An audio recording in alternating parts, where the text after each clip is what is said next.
பச்சை வண்ண சேலை கட்டி முத்தம் சிந்தும் நெல்லம்மா, பச்சை வண்ண சேலை கட்டி முத்தம் சிந்தும் நெல்லம்மா, பருவம் கொண்ட பெண்ணை போலே நாணம் என்ன சொல்லம்மா, நாணம் என்ன சொல்லம்மா.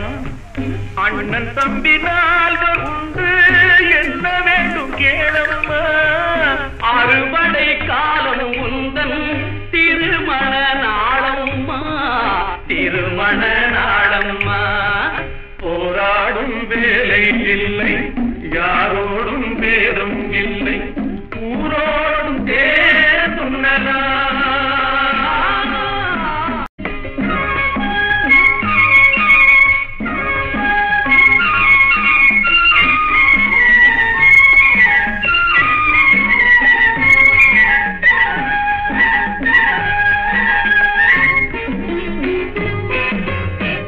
கைகட்டி சேவை செய்து கண்கள் கெட்டு உள்ளம் கெட்டு பொய் சொல்லி பிச்சை பெற்றால் அன்னை பூமி கேலி செய்வாள். தேர் கொண்ட மன்னன் ஏது, பேர் சொல்லும் புலவன் ஏது, தேர் கொண்ட மன்னன் ஏது, பேர் சொல்லும் புலவன் ஏது, ஏர் கொண்ட